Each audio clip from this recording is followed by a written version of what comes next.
힘드십니까? Is your church in difficulty? 성도들이 구원받지 않습니까? Are your saints not receiving salvation? 성도들이 세상을 좋아합니까? Do your saints love the world? 그들에게 뭐라고 하지 마시고 Don't chastise them, 성경을 펴십시오. but open the Bible. 주님은 능히 우리를 이끄시는 목자였습니다. And the Lord is our shepherd who can more than capable of leading us. 그에게는 길이 있고 With Him there is a way. 우리는 넘어졌지만 그는 넘어지지 않았기 때문에 Although we fell, He did not fall.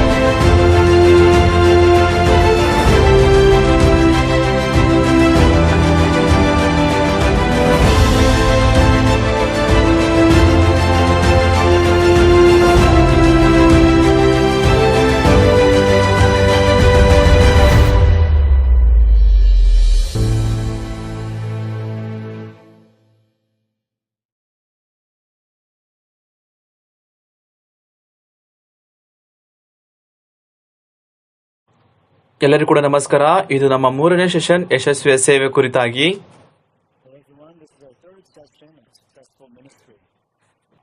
ನಾವು ಈ ಒಂದು ಸಮಯದಲ್ಲಿ ಅಪೊಸ್ತಲನಾದ ಪೌಲನ ಜೀವಿತ ನೋಡೋಣ, ಆತನ ಕೃಪೆಯನ್ನು ಹಂಚಿಕೊಳ್ಳೋಣ.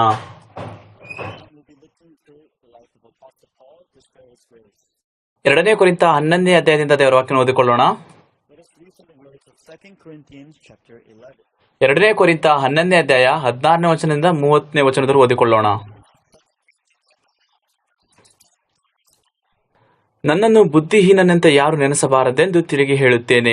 ಹಾಗೆ ನೆನೆಸಿದರೂ ನನ್ನನ್ನು ಬುದ್ಧಿಹೀನನಾಗಿಯಾದರೂ ಸೇರಿಸಿಕೊಳ್ಳಿರಿ. ಯಾಕೆಂದರೆ ನಾನು ಸಹ ಅಲ್ಪ ಸ್ವಲ್ಪ ಹೊಗಳಿಕೊಳ್ಳಬೇಕೆಂದಿದ್ದೇನೆ.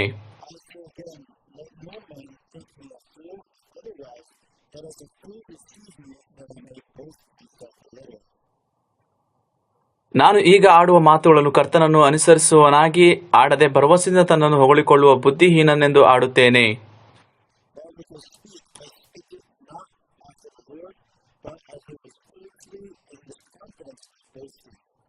ಅನೇಕರು ಲೋಕ ಸಂಬಂಧವಾದ ಕಾರ್ಯಗಳಲ್ಲಿ ಹೊಗಳಿಕೊಳ್ಳುವುದರಿಂದ ನಾನು ಹೊಗಳಿಕೊಳ್ಳುತ್ತೇನೆ.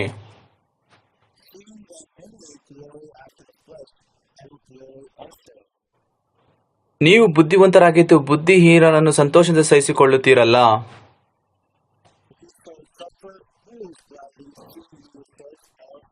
ಒಬ್ಬನು ನಿಮ್ಮನ್ನು ತನಗೆ ವಶ ಮಾಡಿಕೊಂಡರು, ಒಬ್ಬನು ನಿಮ್ಮನ್ನು ನುಂಗಿಬಿಟ್ಟರು, ಒಬ್ಬನು ನಿಮ್ಮನ್ನು ಮರಳುಗೊಳಿಸಿ ಹಿಡಿದರು, ಒಬ್ಬನು ತನ್ನನ್ನು ಹೆಚ್ಚಿಸಿಕೊಂಡರು, ಒಬ್ಬನು ನಿಮ್ಮ ಮುಖದ ಮೇಲೆ ಹೊಡೆದರೂ ಸಹಿಸಿಕೊಳ್ಳುತ್ತೀರಲ್ಲ.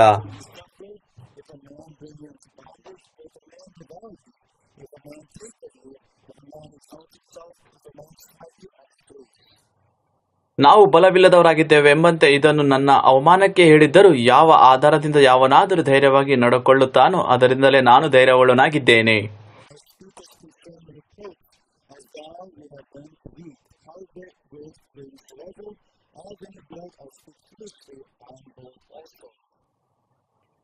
ಇದನ್ನು ಬುದ್ಧಿಹೀನತೆಯಿಂದ ಹೇಳುತ್ತೇನೆ. ಅವರು ಇಬ್ರಿಯರೋ, ನಾನು ಇಬ್ರಿಯನು. ಅವರು ಇಸ್ರಾಯೇಲರೋ, ನಾನು ಇಸ್ರಾಯೇಲನು. ಅವರು ಅಬ್ರಹಾಮನ ವಂಶದವರೋ, ನಾನು ಅದೇ ವಂಶದವನು.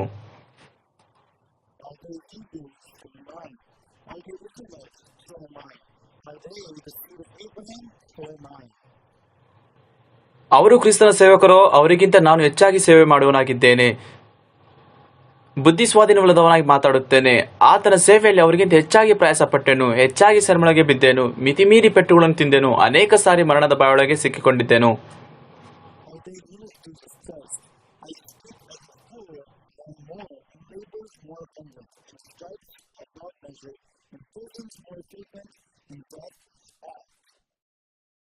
ಐದು ಸಾರಿ ಯಹೂದ್ಯರಿಂದ ನನಗೆ ಒಂದು ಕಡಿಮೆ 40 ಏಟುಗಳು ಬಿದ್ದವು. 3 ಸಾರಿ ಸರ್ಕಾರದವರು ಚಡಿಯೇಟುಗಳಿಂದ ನನ್ನನ್ನು ಹೊಡಿಸಿದರು. 1 ಸಾರಿ ಜನರು ನನ್ನನ್ನು ಕೊಲ್ಲುವುದಕ್ಕೆ ಕಲ್ಲೆಸೆದರು. 3 ಸಾರಿ ನಾನಿದ್ದ ಹಡಗು ಒಡೆದು ಹೋಯಿತು. 1 ರಾತ್ರಿ 1 ಹಗಲು ಸಮುದ್ರದ ನೀರಲ್ಲಿ ಕಳೆದನು.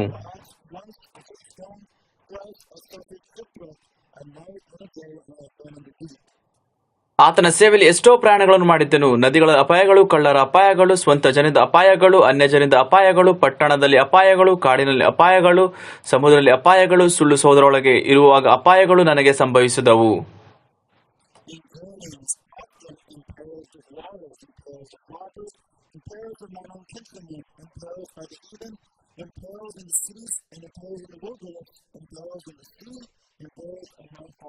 ಪ್ರಯಾಸ ಪ್ರಯಶಮಗಳಿಂದ ಕೆಲಸ ನಡೆಸಿ ಅನೇಕ ಸಾರಿ ನಿದ್ದೆಗೆಟ್ಟು ಹಸಿವೆ ಬಾಯಾರಿಕೆಗಳನ್ನು ಪಟ್ಟು ಅನೇಕ ಸಾರಿ ಉಪವಾಸವಾಗಿಯೂ ಚಳಿಯಲ್ಲಿಯೂ ವಸ್ತ್ರವಿಲ್ಲದೆ ಇದ್ದು ಆತನನ್ನು ಸೇವಿಸಿದ್ದೇನೆ. faithfulness in walking often, in hunger and thirst, and fasting often in cold and nakedness. ಇನ್ನು ಬೇರೆ ಸಂಗತಿಗಳಲ್ಲದೆ ಎಲ್ಲಾ ಸಭೆಗಳ ವಿಷಯವಾದ ಚಿಂತೆಯು ದಿನೇ ದಿನ ನನ್ನನ್ನು ಪೀಡಿಸುತ್ತದೆ. Beside those things that are without, that which cometh upon me daily, the care of all the churches. ಯಾವನಾದರೂ ಬಲವಿಲ್ಲದವನಾದರೆ ನಾನು ಅವನೊಂದಿಗೆ ಬಲವಿಲ್ಲದನಾಗದೇ ಇರುವೆನೆ. ಯಾವನಾದರೂ ಪಾಪದಲ್ಲಿ ಸಿಕ್ಕೊಂಡ್ರೆ ನಾನು ತಾಪ ಪಡುವುದಿಲ್ಲವೋ? Who is weak and I am not weak? Who is offended and I am not? ನಾನು ಹೊಗಳಿಕೊಳ್ಳಬೇಕಾದರೆ ನನ್ನ ಬಲಹೀನತೆಯನ್ನು ತೋರ್ಪಡಿಸುವ ವಿಷಯಗಳಲ್ಲಿ ಹೊಗಳಿಕೊಳ್ಳುವೆನು. If I must move forward, I will glory in the things which concern my infirmity. ಈ ಒಂದು ಸಮಯದಲ್ಲಿ ಪೌಲನ ಜೀವಿತವನ್ನು ಉಪಯೋಗಿಸಿಕೊಂಡು ಆ ಒಂದು ಯಶಸ್ವಿಯಾದ ಸೇವೆ ಮಾರ್ಗವನ್ನು ನೋಡೋಣ.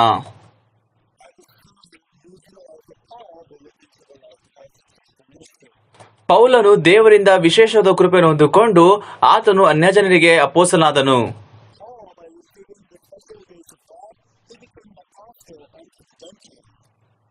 ಆತನು ದೇವರ ಕೃಪೆಯನ್ನು ಹೊಂದಿಕೊಂಡು ಆ ಒಂದು ಕಮಲೇನ ಎಂಬ ಒಂದು ಸಿದ್ಧಾಂತವನ್ನು ಕಲಿಯಲಿಕ್ಕೆ ಸಾಧ್ಯವಾಯಿತು.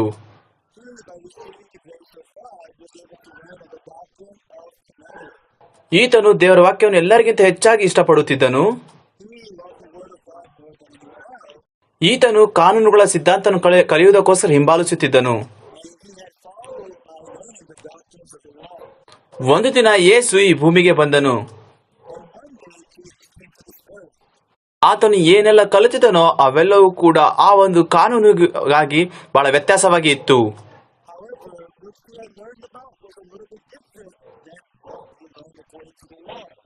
ಅದಕ್ಕೋಸ್ಕರ ಅನೇಕ ಜನರು ಕೂಡ ಯೇಸು ಕ್ರಿಸ್ತನ ವಿರೋಧಿಸಿದರು ಮತ್ತೆ ಆತನ ವಿರುದ್ಧವಾಗಿ ಹೋದರು. ಕೂಡ ಈ ಒಂದು ದಿನಮಾನಗಳು ಕೂಡ ಅದೇ ರೀತಿಯಾಗಿ ಆಗಿದೆ. ಯಾರೆಲ್ಲ ಕೂಡ ಯೇಸು ಕ್ರಿಸ್ತನ ವಿರುದ್ಧವಾಗಿ ಹೋಗುತ್ತಾರೋ ಅವರೆಲ್ಲರೂ ಕೂಡ ನಂಬುವುದಿಲ್ಲ. ಎಲ್ಲರೂ ಕೂಡ ಹೇಳ್ತಾರೆ ಆತನ ನಂಬಬೇಡಿರಿ ಅಂತ.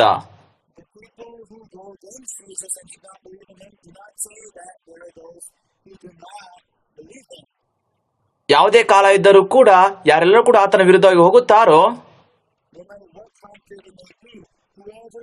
ಆತನು ಯಾರಂತ ಇಲ್ಲ, ಆತನು ಎಲ್ಲರಿಗೂ ಕೂಡ ಗೊತ್ತು. ಮತ್ತೆ ಒಮ್ಮೆ ಸಾರಿ ಆತನು ನಂಬಿರುತ್ತಾರೆ. ಯಾವಾಗ ಯೇಸು ಕ್ರಿಸ್ತ ಈ ಭೂಮಿಗೆ ಬಂದನೋ ಯಾರೆಲ್ಲ ಕೂಡ ಯೇಸುವನ್ನು ಶಿಲುಬೆಗೆ ಹಾಕಿದರು? ದೇವರನ್ನು ನಂಬಿದವರು, ಅವರೆಲ್ಲರೂ ಕೂಡ ನಿರಂತರವಾಗಿ ದೇವರಿಗೋಸ್ಕರ ಕಾದುಕೊಂಡಿದ್ದವರು. 2000 ವರ್ಷಗಳ ಹಿಂದೆ ಲೋಕದ ರಕ್ಷಕನಾಗಿ ಯೇಸುವನ್ನು ಬಂದಿದ್ದು ಅವ್ರು ಯಾರು ಕೂಡ ನಂಬಲಿಲ್ಲ. ಅವರು ಇನ್ನು ಹೆಚ್ಚಾಗಿ ಆತನಿಗೋಸ್ಕರ ಕಾದುಕೊಂಡು ರಕ್ಷಕನಿಗೋಸ್ಕರ ಕಾದುಕೊಂಡು ಇದ್ದಾರೆ. ಅವರು ದೇವರನ್ನು ನಂಬುತ್ತಿದ್ದರೂ ಕೂಡ ಅವರು ಯೇಸು ಕ್ರಿಸ್ತನ ನಂಬುವುದಿಲ್ಲ. ಹೇಳುತ್ತದೆ ಅವರು ಇನ್ನು ಹೆಚ್ಚಾಗಿ ಕೂಡ ಆ ಒಂದು ಧರ್ಮಶಾಸ್ತ್ರದ ಮೂಲಕ ಹಿಂಬಾಲಿಸಿ ನೀತಿಯನ್ನು ಪಡೆದುಕೊಳ್ಳಬೇಕೆಂದಿದ್ದಾರೆ.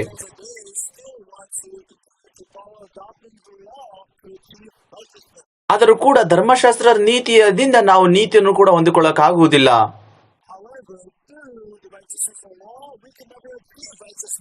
ಹೇಗೆ ತಾನೇ ನಾವು ಧರ್ಮಶಾಸ್ತ್ರ ಅನುಸರಿಸುವುದು ಆ ಒಂದು ನೀತಿಯನ್ನು ಪಡೆದುಕೊಳ್ಳುವುದಕ್ಕೆ? ಅದು ಅಸಾಧ್ಯ. ಇನ್ನು ಅನೇಕ ಜನರು ಅವರು ಇನ್ನು ಹೆಚ್ಚಾಗಿ ಕೂಡ ಆ ಒಂದು ಧರ್ಮಶಾಸ್ತ್ರವನ್ನು ಹಿಂಬಾಲಿಸಿ ನೋಡುತ್ತಿದ್ದಾರೆ ದೇವರ ನೀತಿಯನ್ನು ಪಡೆದುಕೊಳ್ಳುವುದಕ್ಕೋಸ್ಕರ. ದೇವರ ವಾಕ್ಯ ಅನುಸಾರವಾಗಿ ಜೀವಿಸುವುದು ತಪ್ಪಲ್ಲ. ದೇವರ ವಾಕ್ಯ ಅನುಸಾರವಾಗಿ ಜೀವಿಸುವುದು ಆ ಒಂದು ಕ್ರೈಸ್ತರ ಒಂದು ನಿರೀಕ್ಷೆ, ಒಂದು ನಿಜವಾದ ಸಂಗತಿ. ಆತನು ಯಾರೇ ಆಗಿದ್ದರೂ ಕೂಡ ಆತನು ಆ ವಾಕ್ಯ ಅನುಸಾರವಾಗಿ ಜೀವಿಸುವುದಿಲ್ಲ. ರೋಮಾನದ ಪುಸ್ತಕದ ಏನು ಹೇಳುತ್ತದೆ? ಹೇಳುತ್ತದೆ ಯಾರು ಕೂಡ ಒಳ್ಳೆಯದು ಮಾಡುತ್ತಿಲ್ಲ, ಮಾಡಕ್ಕಾಗುತ್ತಿಲ್ಲ ಅಂತ. ದೇವರನ್ನು ಹುಡುಕುವವರು ಕೂಡ ಇಲ್ಲ. ಹೇಳುತ್ತದೆ ಎಲ್ಲರೂ ದಾರಿ ತಪ್ಪಿ ಕೆಲಸಕ್ಕೆ ಬಾರದರಾದರು ಅಂತ. ಅಲ್ಲಿ ಒಬ್ಬನು ಕೂಡ ಒಳ್ಳೇದು ಮಾಡೋನಿಲ್ಲ, ಒಬ್ಬನಾದರೂ ಕೂಡ ಇಲ್ಲ ಅಂತ. ಇದು ದೇವರ ವಾಕ್ಯ. ಆತನು ಯಾರೇ ಆಗಿದ್ದರೂ ಕೂಡ ಮನುಷ್ಯನು ನೀತಿಯನ್ನು ಪಡೆದುಕೊಳ್ಳಕ್ಕಾಗುವುದಿಲ್ಲ. ಆದರೂ ಕೂಡ ಪೌಲನು ಆ ಒಂದು ಇಸ್ರಾಯೇಲರ ಒಂದು ಜಾಗದಲ್ಲಿ ಇದ್ದಾಗ, However, as Paul, when he was upon the land of the Israelites, ಯಾಕೆಂದ್ರೆ ಆತನು ಧರ್ಮಶಾಸ್ತ್ರದ ಸಿದ್ಧಾಂತವನ್ನು ಗಮಲಿಯೇಲನ ಸಂಸ್ಕೃತಿ ಮುಖಾಂತರ ಆತನು ಕಲಿತುಕೊಂಡಿದ್ದನು. learned about the doctrines of the law through the cultures of the Midianites. ಆತನು ಧರ್ಮಶಾಸ್ತ್ರದ ಮೂಲಕ ದೇವರ ನೀತಿಯನ್ನು ಸಾಧಿಸಬೇಕೆಂದುಕೊಂಡಿದ್ದನು. Therefore, above anyone else, he tried to achieve the righteousness of God according to the ways of ಒಂದು ದಿನ ಯೇಸು ಸ್ವಾಮಿ ಭೂಮಿಗೆ ಬಂದನು. one day Jesus came to this earth, ಯೇಸು ಕ್ರಿಸ್ತನು ಧರ್ಮಶಾಸ್ತ್ರದ ಮೂಲಕ ಬೋಧಿಸಲಿಲ್ಲ. and this Jesus did not preach according to the law, ಆತನು ಧರ್ಮಶಾಸ್ತ್ರದ ಒಂದು ವ್ಯತ್ಯಾಸವಾಗಿ ಬೋಧಿಸಿದನು. taught a little bit different from the law. ಅಲ್ಲಿ ಹೇಳುತ್ತದೆ, ಯೇಸು ಕ್ರಿಸ್ತನ ಕೃಪೆ ಆ ಒಂದು ವಿಮೋಚನೆ ಮೂಲಕ ನಾವು ರಕ್ಷಣೆ ಹೊಂದಿಕೊಳ್ಳುತ್ತೇವೆ ಅಂತ. We can only be saved according to the redemption, the grace of Jesus Christ.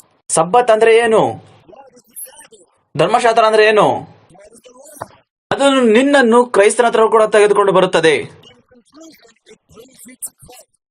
ಆ ಒಂದು ಕೃಪೆಯನ್ನು ನಂಬುವುದರ ಮೂಲಕ ನಾವು ನೀತಿಯನ್ನು ಪಡೆದುಕೊಳ್ಳುತ್ತೇವೆ. And so, by believing in that grace, that's how you achieve righteousness. ಇದು ಪೌಲನು ಕೂಡ ಬಹಳ ಕಷ್ಟವಾಗಿತ್ತು ಇದು ಒಪ್ಪಿಕೊಳ್ಳುವುದಕ್ಕೂ ಕೂಡ. It's very difficult for Paul or Saul to accept this. ಆ ಯಾಜಕರು ಯೇಸು ಕ್ರಿಸ್ತನನ್ನು ಶಿಲುಬೆಗೆ ಹಾಕಿ ಸಾಯಿಸಿದರು. And therefore, the high priest crucified Jesus upon the cross, ಮತ್ತೆ ಯೇಸು ಕ್ರಿಸ್ತನನ್ನು ಆ ಸಮಾಧಿಯನ್ನು ಹೂಣಿಟ್ಟರು. and Jesus was buried upon the tomb. ಆ ಒಂದು ಸಮಯದಲ್ಲಿ ಎಲ್ಲ ಕೂಡ ಶಿಷ್ಯರು ನೋವಿನಲ್ಲಿ ಎಲ್ಲರೂ ಕೂಡ ಕೆಳಗೆ ಇದ್ದಾರೆ. All of the time, the disciples, they were depressed and dismayed and also bound. ಯೇಸು ಪೇತ್ರನ ಹತ್ರ ಬಂದು ನೀನು ನನ್ನ ಕುರಿಗಳನ್ನು ಮೇಯಿಸು ಅಂತ ಹೇಳಿದನು. Jesus speaks to Peter and he tells him to feed my ಆ ಒಂದು ಸಮಯದಿಂದ ಅದನ್ನು ಕೇಳಿಸಿಕೊಂಡು ಅದೇನೆಲ್ಲ ಕೂಡ ಕೇಳಿಸಿಕೊಂಡರೋ ಅದನ್ನು ಕೂಡ ಹೊಂದಿಕೊಂಡಿದ್ರು. ಅವೆಲ್ಲವೂ ಕೂಡ ಹೊರಗೆ ಸಾರಲಿಕ್ಕೆ ಹೋದರು. go out spreading about what they have heard and what they have seen. Yesu ಪುನರುತ್ಥಾನದನು. Jesus resurrected. ನೀವ್ಯಾರೆಲ್ಲ ಕೂಡ ಯೇಸು ಕ್ರಿಸ್ತನನ್ನು ಆ ಒಂದು ಶಿಲುಬೆಗೆ ಹಾಕಿದ್ರು ಆತ ನಿಜವಾದ ರಕ್ಷಕ ಅಂತ. Jesus, whom you crucified upon the cross, is the true Savior. ಅನೇಕ ಜನರು ಅದನ್ನು ಒಪ್ಪಿಕೊಳ್ಳಲಿಕ್ಕೆ ಬಂದರು. And many people began to agree. ಆದ್ರೆ ಸೌಲನು ಆ ಒಂದು ಶಿಷ್ಯರ ಮಾತನ್ನು ಅರ್ಥ ಮಾಡಿಕೊಳ್ಳಕ್ಕಾಗಲಿಲ್ಲ. Paul could not understand those words of the ಹೇಗೆ ತಾನೇ ಸತ್ತಂತ ಮನುಷ್ಯನು ಜೀವಿತಕ್ಕೆ ಬರುತ್ತಾನೆ? Savior. That person come back. ನಿಜವಾಗಿ ಕೂಡ ಆತನು ಸತ್ತಿದ್ದು ನಾವು ನೋಡಿದ್ದೇವೆ. Surely they have seen him die. ಆಗಲೇ ಆತನನ್ನು ಕೂಡ ಸಮಾಧಿಯಲ್ಲಿ ನಾವು ಆಗಲೇ ಇಟ್ಟಿದ್ದೇವೆ. Buried him upon the tomb. ಈ ಒಂದು ಮನುಷ್ಯರು ನಮ್ಮ ಸಮಾಜಕ್ಕೆ ತೊಂದರೆಯನ್ನು ಮಾಡುತ್ತಿದ್ದಾರೆ. These people, they are bringing trouble to our society. ಇವ್ರನ್ನೆಲ್ಲರೂ ಕೂಡ ಬಂಧಿಸಬೇಕು. Locked away. ಅದು ಹಾಗೆ ಆತನೆಲ್ಲರೂ ಕೂಡ ಸೆರೆ ಮೇಲೆ ತೆಗೆದುಕೊಂಡು ಹೋಗಿ ಅವ್ರನ್ನೆಲ್ಲರೂ ಕೂಡ ಇಟ್ಟನು ಒಳಗೆ. After many, and they locked them away into prison. ಸ್ಟೇಫನನ್ನು ಕೂಡ ಕಲ್ಲೆಸೆದು ಸಾಯಿಸಿದರು. Therefore, he was stoned to death. ಸೌಲನು ಬಹಳ ಒಂದು ಕ್ರೂರನಾಗಿದ್ದನು ಅಲ್ಲಿ. Yes, indeed, Saul being violent. ಈ ಒಂದು ಸ್ಟೇಫನನ್ನು ಯೇಸು ಕ್ರಿಸ್ತನು ಪುನರುತ್ಥಾನಾಗಿದ್ದನ್ನು ಕೂಡ ಆತನು ಸಾಕ್ಷೀಕರಿಸಿದನು. And so, the Stephen, he had testified that Jesus had resurrected. ಅವರೆಲ್ಲರೂ ಕೂಡ ಆತನನ್ನು ಕಲ್ಲೆಸಿ ಸಾಯಿಸಿದರು. They stoned him to death. ಯೇಸು ಪುನರುತ್ಥಾನ ಆಗಿದ್ದಾನೆ. Jesus had resurrected. ಆತನು ಎಲ್ಲ ಕಲ್ಲುಗಳನ್ನು ನಿಲ್ಲಿಸಬೇಕು. Those who stopped his wrath. ಆದ್ರೆ ಅಲ್ಲಿ ಸ್ಟೇಫನ ಸತ್ತನು. ಅಲ್ಲಿ ದೇವರ ಯಾವುದೇ ಕಾರ್ಯಗಳು ಕಾಣಿಸಲಿಲ್ಲ. And so, Stephen died, no more did the works of God appear. ಅಲ್ಲಿ ಬರೆಯಲ್ಪಟ್ಟಿದ್ದ ಅಪೊಸ್ತಲರ ಕೃತ್ಯಗಳ 9ನೇ ಅಧ್ಯಾಯದಲ್ಲಿ And as it records in Acts chapter 9, ಆ ಒಂದು ಜೀವವು ಸೌಲನ ಹತ್ರ ಇತ್ತು ಅಂತ. it says, for life was in Saul, ಆತನು ಬಲವನ್ನು ಹೊಂದಿಕೊಂಡನು. he gained strength.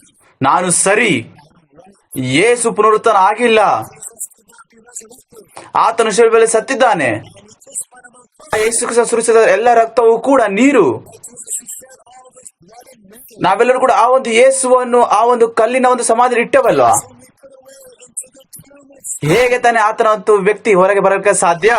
somebody like him. ಯಾರೆಲ್ಲ ಕೂಡ ಯೇಸು ಕ್ರಿಸ್ತನ ಪುನರುತ್ಥಾನ ಬಗ್ಗೆ ಸಾರುತ್ತಾರೋ ಅವ್ರನ್ನೆಲ್ಲರೂ ಕೂಡ ನಾವು ಹಿಡಿದುಕೊಂಡು ಅವ್ರನ್ನೆಲ್ಲರೂ ಕೂಡ ಸಾಯಿಸಬೇಕು. About the resurrection of Jesus, we must capture them in prayer. ಅವರೆಲ್ಲರೂ ಕೂಡ ನಮ್ಮ ಸಮಾಜಕ್ಕೆ ತೊಂದರೆಯನ್ನು ಪಡಿಸುತ್ತಿದ್ದಾರೆ. Those who bring trouble to our society.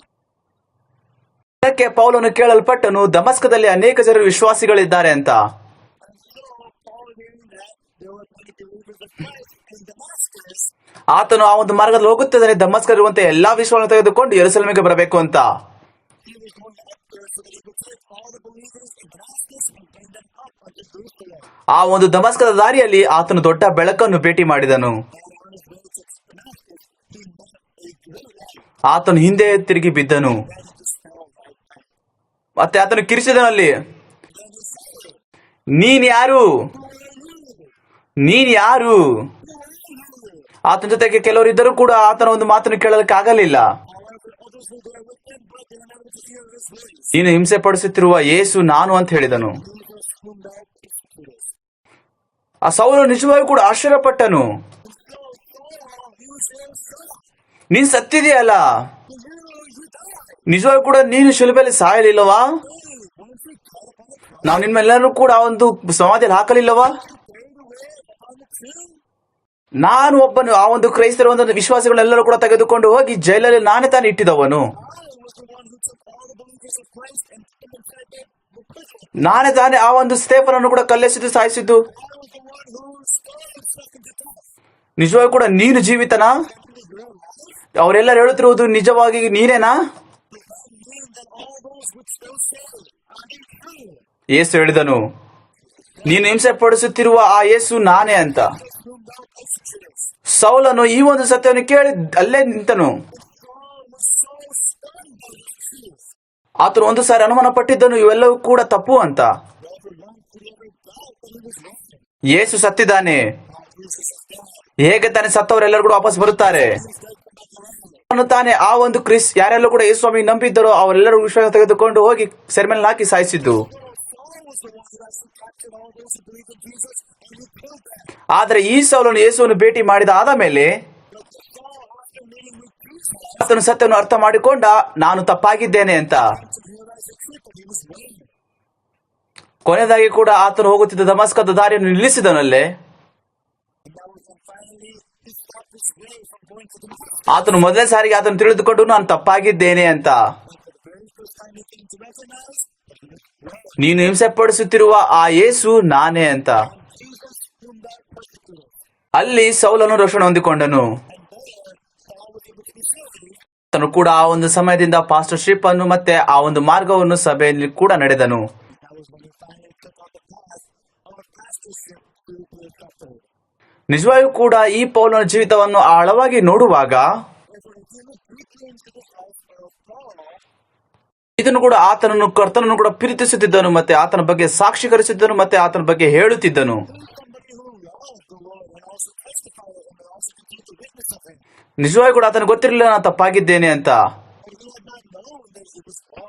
ಇವಾಗ ದೇವರು ಸೌಲನನ್ನು ಕರೆದು ಪೌಲನಾಗಿ ಮಾರ್ಪಡಿಸಿದರೋ When God told Saul and transformed him into Paul, ಆತನಿಗೆ ಗೊತ್ತಾಯಿತು ನಾನೆಷ್ಟು ಮೂರ್ಖನು ಮತ್ತೆ ನಾನೆಷ್ಟು ತಪ್ಪಾಗಿದ್ದೇನೆ ಅಂತ. he wanted to know precisely how foolish and how wrong he was. ನಾನೆಲ್ಲ ಕೂಡ ಯಾವುದೇ ಮಾರ್ಗವನ್ನು ಹೇಳಿದ್ದನೋ, ನಾನೆಲ್ಲ ಕೂಡ ಯಾವ ಮಾರ್ಗವನ್ನು ತಿಳಿಸಿದ್ದೇನೋ All the path which I had known and I had clarified ಅವೆಲ್ಲ ಕೂಡ ತಪ್ಪು.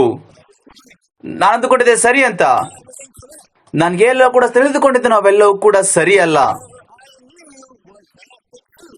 ಇದು ಪೌಲನು ತಿಳಿದುಕೊಂಡನು ಮತ್ತೆ ಆತನು ತಿರುಗಿಕೊಂಡನು.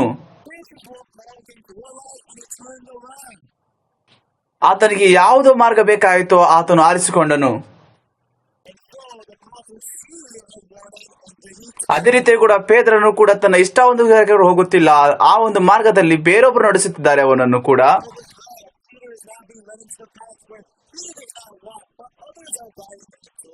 ಆದರೆ ನಿಜವಾದ ಸೇವಕರು ಆ ಒಂದು ಮಾರ್ಗದಿಂದ ತಿರುಗಿಕೊಳ್ಳುತ್ತಾರೆ ಅವರು. The true ministers are able to have a path to turn themselves around. ನನ್ನ ಒಂದು ಜೀವಿತವು ನನ್ನನ್ನು ನಂಬುವುದು ಮತ್ತೆ ನನ್ನನ್ನು ಹಿಂಬಾಲಿಸುವುದು But me, trusting and following ಅರ್ಥ ಮಾಡಿಕೊಂಡರು ಅವರು ನಿಜವಾಗಿ ಕೂಡ ನಾವು ತಪ್ಪಾಗಿದ್ದೇವೆ ಅಂತ. I was ನನ್ಗೆ ಏನೆಲ್ಲ ಕೂಡ ಗೊತ್ತಿದ್ದು ಅವೆಲ್ಲವೂ ಕೂಡ ಸರಿಯಲ್ಲ. I knew was not right. ಈ ಸತ್ಯವನ್ನು ಅವರು ತಿಳಿದುಕೊಂಡಾದ ಮೇಲೆ After realizing this truth, ಆತನು ತಿಳಿದುಕೊಂಡ ನಾನು ಕೊಲೆಗಾರ ಅಂತ.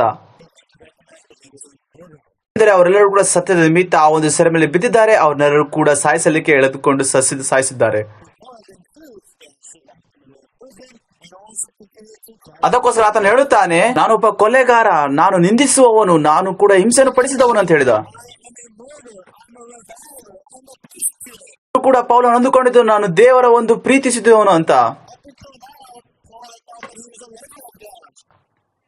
ಆತನು ಅಂದುಕೊಂಡಿದ್ದ ಎಲ್ಲರಿಗಿಂತ ಹೆಚ್ಚಾಗಿ ನಾನು ದೇವರಿಗೆ ಕೊಟ್ಟಿದ್ದೇನೆ ಅಂತ. He thought that he was somebody who gave himself for the Lord more than anybody else. ಆದರೆ ತನ್ನಂತ ಅವನೇ ಗೊತ್ತಾಯಿತು ಎಲ್ಲವೂ ಕೂಡ ಮುರಿಯಲ್ಪಟ್ಟನು ಆತ. Someone died. ನಿಜವಾಗಿ ಕೂಡ ನಾನು ದೇವರನ್ನು ಪ್ರೀತಿಸುತ್ತಿಲ್ಲ, I am not somebody who loves the Lord. ನಾನು ನಿಜವಾಗಿ ಕೂಡ ದೇವರ ವಿರುದ್ಧ ಹೋಗಿ ದೇವರ ಮೇಲೆ ಅಪಾರದಗೊಳಿಸಿದವನು ನಾನು. This and will use the ನಾನು ನಿಜವಾಗಿಯೂ ಕೂಡ ಈ ದೇವರು ನಂಬಿರುವಂತಹ ವಿಶ್ವಾಸಿಗಳೆಲ್ಲರೂ ಕೂಡ ಸಾಯಿಸಿದೆ ನಾನು.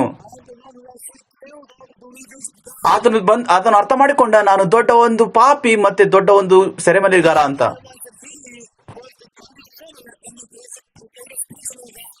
ದೇವರ ವಾಕ್ಯ ನೋಡಿಕೊಳ್ಳೋಣ. ಮೊದಲನೇ ತಿಮೋತಿ 1ನೇ ಅಧ್ಯಾಯ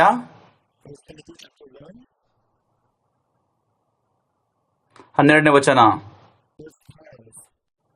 ಈ ಸುವಾರ್ತೆಯು ಸೇವೆಗೆ ನನಗೆ ಕೊಡಲ್ಪಟ್ಟಿತ್ತು. ನನಗೆ ಬಲವನ್ನು ದಯಪಾಲಿಸಿದ ನಮ್ಮ ಕರ್ತನಾದ ಯೇಸು ಕ್ರಿಸ್ತನೇ ಮೊದಲು ದೂಷಕನು ಹಿಂಸಕನು ಬಲತ್ಕಾರಿ ಆಗಿದ್ದ ನನ್ನನ್ನು ಆತನು ನಂಬಿಕಸ್ಥನು ಎಣಿಸಿ ತನ್ನ ಸೇವೆಗೆ ನೇಮಿಸಿಕೊಂಡಿದ್ದಕ್ಕಾಗಿ ಆತನಿಗೆ ಸ್ತೋತ್ರ ಸಲ್ಲಿಸುತ್ತೇನೆ.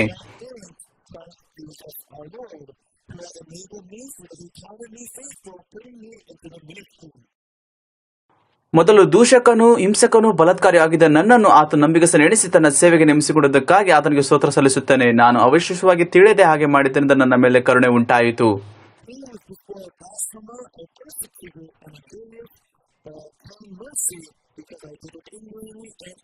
ಯಾವಾಗ ಸೌಲನು ಅವನ ಜೀವಿತವನ್ನು ಜೀವಿಸಿದ ಆತನು ಆ ಒಂದು ಸಮಯದಲ್ಲಿ ಯೇಸುವನ್ನು ನಂಬಿರಲಿಲ್ಲ. ಆತನು ದೇವರ ಬಗ್ಗೆ ಹೇಳುತ್ತಿದ್ದರೂ ಕೂಡ ಆದ್ರೆ ಆತನು ಯೇಸು ಕ್ರಿಸ್ತನು ನಂಬರಲಿಲ್ಲ. ಆತನು ಎಂತ ಮನುಷ್ಯನಾಗಿದ್ದನು? ಆತನು ಹೇಳುತ್ತಾನೆ ದೂಷಕನು ಹಿಂಸಕನು ಬಲತ್ಕಾರಿ ಆಗಿದ್ದ ಅಂತ.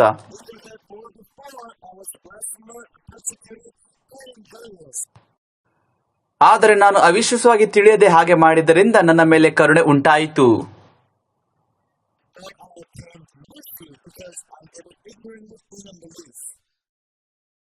ನಮ್ಮ ಕರ್ತನ ಕೃಪೆಯು ಆಧ್ಯಾತ್ಮಿಕವಾಗಿದ್ದು ಕ್ರಿಸ್ತ ಯೇಸುವಿನಲ್ಲಿರುವ ನಂಬಿಕೆಯನ್ನು ಪ್ರೀತಿಯನ್ನು ನನ್ನಲ್ಲಿ ಉಂಟು ಮಾಡಿತು.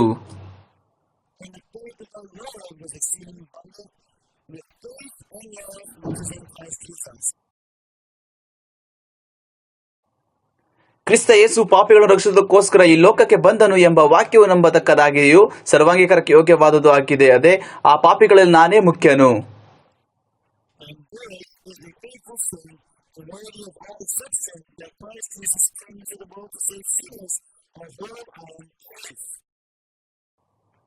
ಕೂಡ ತಿಳಿದುಕೊಂಡು ನಾನು ಎಷ್ಟು ಕೆಟ್ಟದಾಗಿ ಮನುಷ್ಯನಾಗಿದ್ದೇನೆ ಅಂತ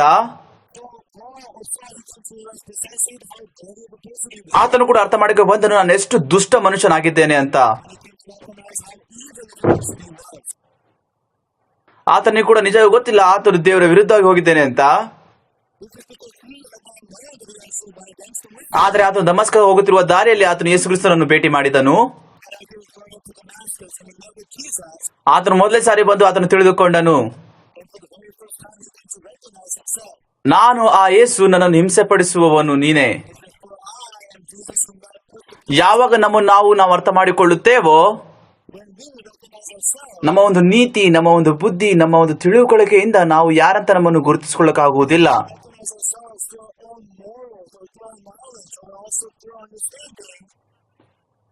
ನಾವು ನಮ್ಮನ್ನು ಯೇಸು ಕ್ರಿಸ್ತನ ಮುಖಾಂತರ ನೋಡಿಕೊಳ್ಳಬೇಕು. ಸೌಲ ಅಂದುಕೊಂಡಿದ್ದನು ನಾನು ಸರಿ ಅಂತ. ಯಾವಾಗ ಆತನು ಯೇಸು ಕ್ರಿಸ್ತನನ್ನು ಭೇಟಿ ಮಾಡಿದನೋ ಆತನು ಕೂಡ ನಿಜವಾಗಿ ಕೂಡ ಗೊತ್ತಾಯಿತು ನಾನು ತಪ್ಪಾಗಿದ್ದೇನೆ ಅಂತ. ಆ ಒಂದು ಸಮಯದಲ್ಲಿ ಆತನು ಸೌಲನ್ನು ಬಿಟ್ಟನು ಮತ್ತೆ ಪೌಲನಾಗಿ ಮಾರ್ಪಡಲಿಕ್ಕೆ ಕೃಪೆಯನ್ನು ಹೊಂದಿಕೊಂಡನು.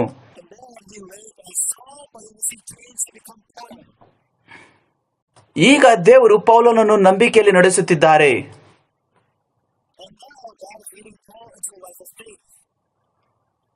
ಪೌಲನ ಜೀವಿತದಲ್ಲಿ ಸೇವೆಯ ಒಂದು ಮಾರ್ಗವಿದೆ. ಈಗ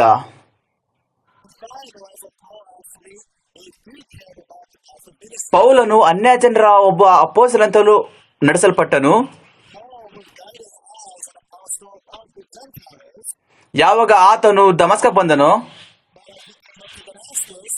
ದೇವರ ಒಂದು ಮಾರ್ಗದರ್ಶನ ದಮಸ್ಕಲ್ಲಿ ಪಡೆದುಕೊಂಡ ನಿಮಿತ್ತ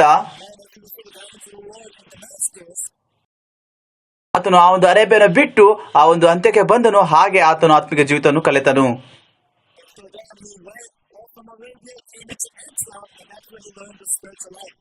ಸೇವೆಯ ಒಂದು ಜೀವಿತವನ್ನು ಆತನು ಅಂತ್ಯೋಕ್ಯದಿಂದ ಪ್ರಾರಂಭಿಸುತ್ತಾನೆ.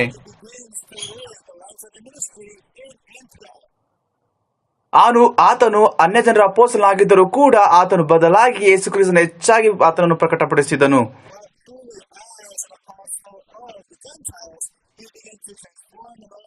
to express about life. ಯಾವಾಗ ನಾವು 2ನೇ ಕೊರಿಂಥ ವಾಕ್ಯವನ್ನು ಓದುತ್ತೇವೋ When we read the words of 2 Corinthians, 2ನೇ ಕೊರಿಂಥ ಒಂದು ಪತ್ರಿಕೆ ಪೌಲನು ಕೊರಿಂಥಕ್ಕೆ ಬರೆಯುತ್ತಾನೆ. the 2 Corinthians is an epistle which Paul wrote to the church in Corinth. ಎಲ್ಲರೂ ಕೂಡ ಗೊತ್ತಿರೋ ಪ್ರಕಾರ ಆ ಒಂದು ಕೊರಿಂಥ ಸಭೆಯಲ್ಲಿ ಬಹಳ ಒಂದು ಕಷ್ಟ ಇತ್ತು ಅಂತ. As you know very well, everyone, the church in Corinth had much difficulty. ಆ ಒಂದು ಸಮಯವು ಸಮಾನ ಒಂದು ಯುಗ ಆಗಿತ್ತು. ಆ ಒಂದು ಸಮಯದಲ್ಲಿ ಅನೇಕ ಸಮಾನ ಸೇವಕರಿದ್ದರು. This was the time of equal era where there were many equal servants. ಎಲ್ಲರೂ ಕೂಡ ಒಬ್ಬರಿಗೊಬ್ಬರು ಎಲ್ಲರೂ ಕೂಡ ವಿಭಾಗರಾಗಿ ಎಲ್ಲರೂ ಕೂಡ ವ್ಯತ್ಯಾಸ ಕಡೆ ಹೋಗಿ ಅವರೆಲ್ಲರೂ ಕೂಡ ಸಭೆಗೆ ಎಲ್ಲರೂ ಕೂಡ ನುಸುಳಿದರು. To divide and separate amongst each other, and that's how sin penetrated into the church. ಆದ್ರೆ ಆ ಒಂದು ಸಮಯದಲ್ಲಿ ಹೇಗೆ ಪೌಲನು ಕೂಡ ಆ ಕೊರಿಂಥ ಸಭೆಯನ್ನು ನಡೆಸಿದನು. But at that time, how was Paul able to lead the church in Corinth? ಆ ಒಂದು ಸಭೆ ಭ್ರಷ್ಟಕ್ಕೆ ಒಳಗಾಗಿ ಲೋಕಕ್ಕೆ ಬಿದ್ದಿರುವಾಗ When the church is corrupted and thrown into the world, ಆ ಒಂದು ಪಾಪವು ಸಭೆಯೊಳಗೆ ನುಸುಳಿದ್ದರಿಂದ penetrated into the church, ಹೇಗೆ ತಾನೇ ಆ ಪೌಲನು ಆ ಒಂದು ಸಭೆ ಮೇಲೆ ಅಧಿಕಾರ ನಡೆಸಿ ಆ ಒಂದು ಸಭೆಯನ್ನು ನಡೆಸಿದನು ಅಂತ. Paul was able to rule over the church and also able to guide it. ಪೌಲನು ಅತಿ ದೊಡ್ಡ ಒಂದು ಸರಳವಾಗಿ ದೇವರ ಸೇವೆ ಕುರಿತಾಗಿ ತಿಳಿಸಿದನು ಅವರಿಗೆ. Paul actually explains very easily about their great way of ministry. ಆತನು ಸೇವೆಯಲ್ಲಿದ್ದು 30 ವರ್ಷಗಳ ಹಾಗೆ ನಡೀತಾ ಇದೆ. Over 30 years that they began living in this ministry. ನಾನು ಪೌಲನ ಜೀವಿತವನ್ನು ನೋಡುವಾಗ ಆತನು ಹೇಗೆ ಸೇವೆ ಮಾಡಿದನಂತ Look through the life of how Paul did his ministry. ನಿಜವಾಗ ಕೂಡ ದೇವರು ಕೂಡ ನನ್ನನ್ನು ಮಾರ್ಗದರ್ಶಿಸುತ್ತಾನೆ ನಾನು ಯಾವ ಒಂದು ಸೇವೆಯನ್ನು ತೆಗೆದುಕೊಳ್ಳಬೇಕು ಅಂತ. Picking me up on the direction of ministry which I need to do. ಯಾರಾದ್ರೂ ಕೂಡ ನೋಡೋಣ, ಯಾರಲ್ಲೂ ಕೂಡ ನಮ್ಮ ಸಭೆಯಲ್ಲಿ ಪಾಪ ಮಾಡುತ್ತಿರೋದಾದ್ರೆ ಸಭೆ ವಿರುದ್ಧವಾಗಿ ಮಾತಾಡುವುದಾದರೆ Let's say that there's somebody within our church who wants to commit sin or rebels against the church. ಹೇಗೆ ತಾನೇ ಆ ಒಂದು ಜನರಲ್ಲಿ ಕೂಡ ನಡೆಸಲಿಕ್ಕೆ ಸಾಧ್ಯ ನಾನು ಅಂತ How is it possible for me to lead the things of our church? ನಾನು ಹೇಳಬಹುದು, ನೀನ್ ಯಾಕೆ ಮಾಡುತ್ತಿದ್ದೀಯ ಅಂತ. I would say, why are you doing that? ನೀನ್ ಅದನ್ನು ಮಾಡಬೇಡ, Don't do that. ಅದು ಸರಿಯಲ್ಲ. That's not right. ನಾನು ಹೇಳ್ತೇನೆ ಹಾಗೆ. That's what I would say. ಆದರೆ ಪೌಲನು ಏನ್ ಹೇಳಿದನು ಅಲ್ಲಿ. However, what does Paul say? ಆ ಒಂದು ಸಮಯದಲ್ಲಿ ಪೌಲನು ಆ ಒಂದು ಸಭೆ ಮೇಲೆ ಅಧಿಕಾರ ನಡೆಯುತ್ತಿರುವಾಗ ಅಲ್ಲೆಲ್ಲವೂ ಕೂಡ When he was overruling the church of Corinth with their division and arguing and fighting, ಆತನ ಸ್ವಂತ ಅನಿಸಿಕೆಯನ್ನು ನಿಲ್ಲಿಸಲಿಲ್ಲ, ಮತ್ತೆ ಏನ್ ಅಂದ್ಕೊಂಡು ಅದು ಮಾಡಲಿಲ್ಲ. he did not uphold his own opinion or his own position. ನಾವು ದೇವರ ವಾಕ್ಯನ ಓದೋಣ. ಮೊದಲನೇ ಕೊರಿಂಥ So look at the words of 1 Corinthians, 1ನೇ ಅಧ್ಯಾಯ 1 Corinthians chapter 1.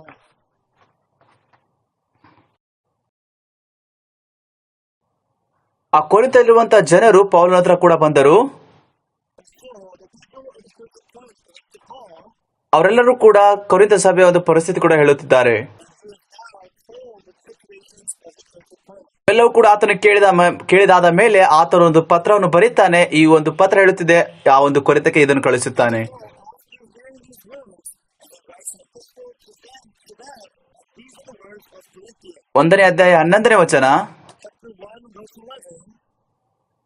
ಮೊದಲನೇ ಕೊರಿಂಥ 1ನೇ ಅಧ್ಯಾಯ 11ನೇ ವಚನ. 1 Corinthians chapter 1, verse 11. ಯಾಕೆಂದರೆ ನನ್ನ ಸಹೋದರರೇ, ನಿಮ್ಮಲ್ಲಿ ಜಗಳ ಉಂಟೆಂದು ನಿಮ್ಮ ವಿಷಯವಾಗಿ ಕ್ಲೋಯ ಮನೆಯಿಂದವರಿಂದ ನನಗೆ ತಿಳಿದು ಬಂತು. For it has been declared unto me of you, my brethren, all them which are in the house of Chloe, that there are contentions among you. ನಿಮ್ಮೊಳಗೆ ಪ್ರತಿಯೊಬ್ಬನು ನಾನು ಪೌಲನವನು, ಇಲ್ಲವೇ ನಾನು ಅಪೊಲ್ಲೋಸನವನು, ಅಥವಾ ನಾನು ಕೇಫನನವನು, ಇಲ್ಲವೇ ನಾನು ಕ್ರಿಸ್ತನನ್ನು ಹೇಳಿದುಕೊಳ್ಳುತ್ತಾನಂತೆ. Now this I say, that every one of you saith, I am of Paul, I am of Apollos, I am of Cephas, and I am of Christ. ಕ್ರಿಸ್ತನ ವಿಭಾಗವಾಗಿದ್ದಾನು, ನಿಮಗೋಸ್ಕರ ಶಿಬಿಗೆ ಆಗಿಸಿಕೊಂಡ ಅವನು ಪೌಲನು, ನೀವು ಪೌಲನ ಹೆಸರು ದೀಕ್ಷಾಸ್ನಾನ ಮಾಡಿಕೊಂಡಿರೋ. Is Christ divided? Was Paul crucified for you? Or were you baptized in the name of Paul? ಯಾಕೆ ಆ ಒಂದು ಕೊರಿಂಥರ ಸಂಬಂಧಿಯಲ್ಲಿ ವಿಭಾಗವಾಗಿತ್ತು. Why were there divisions within the church of Corinth? ಆ ಒಂದು ಸಮಾನ ಯುಗದಲ್ಲಿ ಅನೇಕ ದೇವರ ಸೇವಕರು ಇದ್ದರು. ಹೇಗಿದ್ದರೂ ಕೂಡ ಆ ಒಂದು ಸಂತರಲ್ಲಿ ಕೂಡ ಏನಾಯಿತು, ಪ್ರಾರಂಭದಲ್ಲಿ ಅಲ್ಲಿ ವಿಭಾಗವಾಯಿತು. ನಾನು ಪೌಲನವನು, ನಾನು ಅಪೊಲ್ಲೋಸನವನು, ನಾನು ಕೇಫನವನು, ನಾನು ಕ್ರೈಸ್ತನವನು. ಈ ಒಂದು ಮನುಷ್ಯರು ತಮ್ಮ ಒಂದು ಸ್ವಂತ ಆಲೋಚನೆಗಳು ಹಿಂಬಾಲಿಸಿಕೊಳ್ಳುತ್ತಿದ್ದಾರೆ. ಅದಕ್ಕೋಸ್ಕರ ಆ ಒಂದು ಸಭೆಗಳಲ್ಲಿ ಬಹಳ ವಿಭಾಗವಾಯಿತು. ಸಭೆಯು ದೇವರ ಒಂದು ದೇಹವಾಗಿದೆ. ಕ್ರೈಸ್ತನು ಹೊರಗೆ ಬರಬೇಕು, ಆದ್ರೆ ಜನರು ತಮ್ಮನ್ನು ತೋರಿಸಿಕೊಳ್ಳಲಿಕ್ಕೆ ಪ್ರಯತ್ನ ಪಟ್ಟರು. ಅದಕ್ಕೋಸ್ಕರ ಸಭೆಯಲ್ಲಿ ಬಹಳ ವಿವಾದವಾಯಿತು. ಯಾವಾಗ ಪೌಲನು ಈ ಒಂದು ದೊಡ್ಡ ಒಂದು ವಿವಾದವನ್ನು ಕೊರಿಂಥ ಸಭೆಯಿಂದ ಕೇಳಿದನೋ, ಆಗ ಆತನು ಒಂದು ಪತ್ರವನ್ನು ಬರೆದು ಆ ಒಂದು ಪತ್ರವನ್ನು ಕಳಿಸುತ್ತಾನೆ ಅಲ್ಲಿಗೆ. ಕೊರಿಂಥ ಸಭೆಯವರೇ ಮತ್ತೆ ಕೊರಿಂಥ ಸಭೆಯ ಸಹೋದರರೇ, ನಾನು ಕೇಳಲ್ಪಟ್ಟೆ ಅಲ್ಲಿ ನಿಮ್ಮಲ್ಲಿ ವಿವಾದವಿದೆ ಅಂತ. ಜಗಳ ಆಡಬೇಡಿ.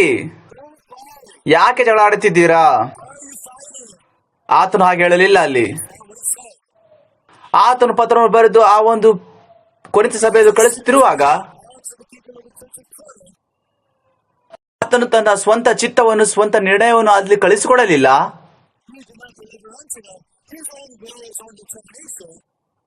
ಅಲ್ಲಿ ಕೊರಿಂಥದಲ್ಲಿರುವಂತಹ ಸಹೋದರ ಒಂದು ಹೃದಯದಲ್ಲಿ ಯೇಸು ಕ್ರಿಸ್ತನ ಹೃದಯವನ್ನು ಕೂಡ ನೋಡಿದ ಆತ.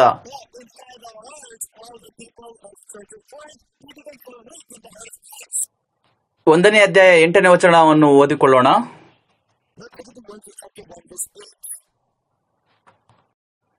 ನಮ್ಮ ಕರ್ತನಾದ ಯೇಸು ಕ್ರಿಸ್ತನ ದಿನದಲ್ಲಿ ಯಾರು ನಿಮ್ಮ ಮೇಲೆ ತಪ್ಪು ಹೊರಿಸಲಾಗದಂತೆ ಆತನು ನಿಮ್ಮನ್ನು ಕಡೆಯವರೆಗೂ ದೃಢಪಡಿಸುವನು.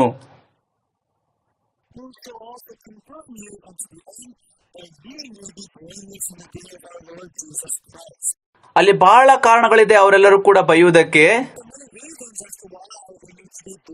ಆದ್ರೆ ಹೇಗಿದ್ರು ಕೂಡ ಯೇಸು ಕ್ರಿಸ್ತನ ಏನ್ ಹೇಳಿದನು?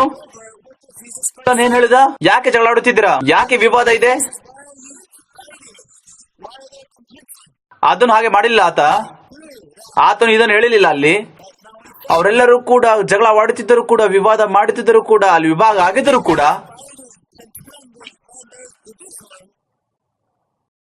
ನಮ್ಮ ಕರ್ತನಾದ ಯೇಸು ಕ್ರಿಸ್ತನ ದಿನದಲ್ಲಿ ಯಾರು ನಿಮ್ಮ ಮೇಲೆ ತಪ್ಪು ಹೊರಿಸಲಾಗದಂತೆ ಆತನು ನಿಮ್ಮನ್ನು ಕಡೆವರೆಗೂ ದೃಢಪಡಿಸುವನು ಅಂತ.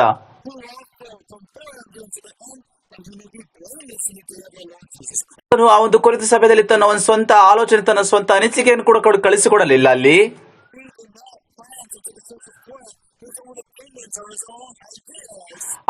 ಆತನು ಕೊರಿಂಥ ಸಭೆಗೆ ಯೇಸು ಕ್ರಿಸ್ತನನ್ನು ಕೂಡ ತೋರಿಸಿಕೊಡುತ್ತಿದ್ದಾನೆ. 9ನೇ ವಚನ, ದೇವರು ನಂಬಿಗಸ್ತನು, ನಮ್ಮ ಕರ್ತನಾದ ಯೇಸು ಕ್ರಿಸ್ತನೆಂಬ ತನ್ನ ಮಗನ ಅನ್ಯೋನ್ಯತೆಗೆ ನಿಮ್ಮನ್ನು ಕರೆದವನು ಆತನೇ.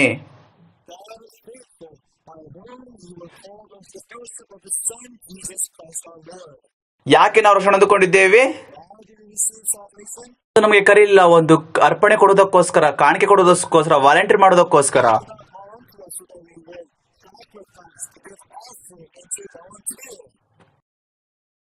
ದೇವರು ನಂಬಿಗಸ್ತನು, ನಮ್ಮ ಕರ್ತನಾದ ಯೇಸು ಕ್ರಿಸ್ತನೆಂಬ ತನ್ನ ಮಗನ ಅನ್ಯೋನ್ಯತೆಗೆ ನಿಮ್ಮನ್ನು ಕರೆದವನು ಅಂತ.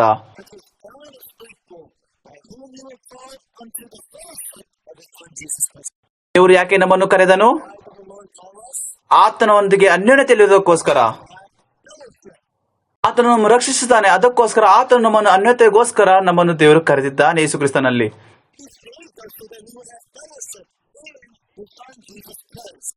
ಅನೇಕ ಜನ ರಕ್ಷಣೆ ಹೊಂದಿಕೊಂಡಾದ ಮೇಲೆ ನಾನು ರಕ್ಷಣೆ ಹೊಂದಿಕೊಂಡಿದ್ದೇನೆ, ನನ್ನ ಜೀವಿತವನ್ನು ಈಗ ದೇವರಿಗೆ ಕೊಡೋಣ, ನಾನು ದೇವರಿಗೋಸ್ಕರ ನನ್ನ ಜೀವಿತವನ್ನು ತ್ಯಾಗ ಮಾಡೋಣ. ನಿಜವಾಗಿ ಕೂಡ ಅದು ಅಲ್ಲ. ದೇವರು ಕರೆದಂತ ಒಂದು ಉದ್ದೇಶವು ಯೇಸು ಕ್ರಿಸ್ತನ ಅನ್ಯೋನ್ಯತೆ ಇರಬೇಕು ಅಂತ. ಪೌಲನು ಹೇಳುವ ಪ್ರಕಾರ ಒಂದು ಕೊರಿಂಥದಲ್ಲಿ ದೇವರು ಯಾಕೆ ಕರೆದನು? ನಮ್ಮನ್ನು ಯಾಕೆ ಕರೆದನು? ಅವಾಗ ದೇವರು ಕರೆದನು, ನಮ್ಮನ್ನು ಯಾಕೆ ಕರೆದನು? ಯಾಕೆ ಕರೆದನು? ಆತನು ಬಡವರನ್ನು ಕರೆದನು. ಯಾಕೆ ಅಂತ ಹೇಳಿದ್ರೆ ಶ್ರೀಮಂತನು ಅವಮಾನ ಪಡಿಸೋದಕ್ಕೋಸ್ಕರ. ಆತನು ಕರೆದದ್ದು ಯಾರಿಗೆ ಏನು ಇಲ್ಲವೋ, ಯಾಕೆ ಅಂತ ಹೇಳಿದ್ರೆ ಇರುವಂತೆಗೆ ನಾಚಿಕೆ ಪಡೋದಕ್ಕೋಸ್ಕರ. ನಾವೊಂದು ಮನುಷ್ಯರು ಬಡವರು ಹೇಗೆ ತಾನೇ ಶ್ರೀಮಂತರು ನಾವು ನಾಚಿಕೆ ಪಡಿಸುವುದು? fools who are rich. ನಾವೊಂದು ಮನುಷ್ಯರು ಅಜ್ಞಾನಿಗಳು ಹೇಗೆ ತಾನೇ ಜ್ಞಾನಿಗಳನ್ನು ನಾವು ನಾಚಿಕೆ ಪಡಿಸುತ್ತೇವೆ? People who are foolish, how are we able to put the sin? Those who are wise. ಅದು ಯಾವಾಗ ಸಾಧ್ಯ ಅಂತ ಹೇಳಿದ್ರೆ ನೀವು ಯೇಸು ಕ್ರಿಸ್ತನಂತೆ ಅನ್ಯೋನ್ಯ ಮಾಡುವಾಗ ಮಾತ್ರ. That is only possible when you have fellowship with Jesus Christ. ನಾನು ಮೂರ್ಖ, I am foolish, ಆದ್ರೆ ಯೇಸು ಕ್ರಿಸ್ತನು ಬುದ್ಧಿವಂತನು. but Jesus is wise.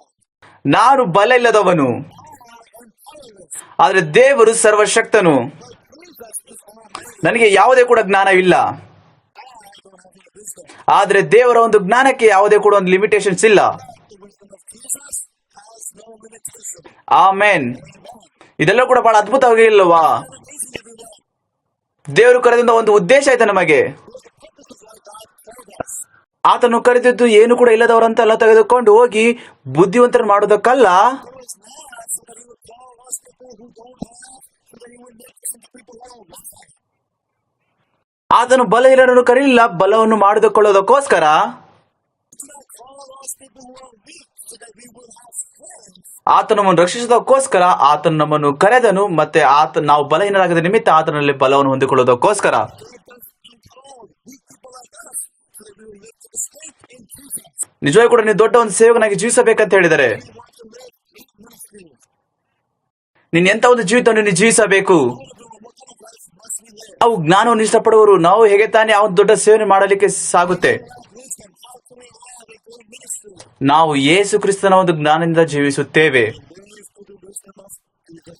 ನಾವೆಲ್ಲರೂ ಕೂಡ ಬಲ ಇಲ್ಲದವರು ಹೇಗೆ ತಾನೇ ದೊಡ್ಡ ಒಂದು ಸೇವೆ ಮಾಡಲಿಕ್ಕೆ ಸಾಧ್ಯವಾಗುತ್ತದೆ? Who are powerless? How can we have a great ministry? ನಾವು ಯೇಸು ಕ್ರಿಸ್ತನ ಬಲದಿಂದ ನಾವು ಕಾರ್ಯ ಮಾಡುತ್ತೇವೆ. Power is Jesus Christ. ಪೌಲನು ಕೂಡ ಕೇಳಲ್ಪಟ್ಟ ಆ ಒಂದು ಕೊರಿಂಥ ಸಭೆಯಲ್ಲಿ ಕೂಡ ವಿಭಾಗ ಮತ್ತೆ ಅಲ್ಲಿ ವಿವಾದ ಇದೆ ಅಂತ. There was contention and also there was division into the church of Corinth. ಆತ ಹೇಳಿದ, ಯಾಕೆ ಜಗಳ ಆಡ್ತಿದ್ರಂತ? Why are you fighting? ಜಗಳ ಆಡಬೇಡಿ, ನೀವೆಲ್ಲ ಕೂಡ ಸಮಾಧಾನದಿರಿ. Reconcile. ಆತನು ಹೀಗೆ ಹೇಳಲಿಲ್ಲ ಅವರಿಗೆ.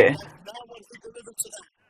ನೀವುಗಳು ಜಗಳ ಆಡುತ್ತಿದ್ದರೂ ಕೂಡ Even though you are fighting now, ಹೇಳುತ್ತದೆ, ಯೇಸು ಕ್ರಿಸ್ತನ ದಿನದಲ್ಲಿ ಯಾರು ನಿಮ್ಮ ಮೇಲೆ ತಪ್ಪೋರಿಸದಂತೆ. but it tells that in the day of our Lord Jesus Christ you will be blameless.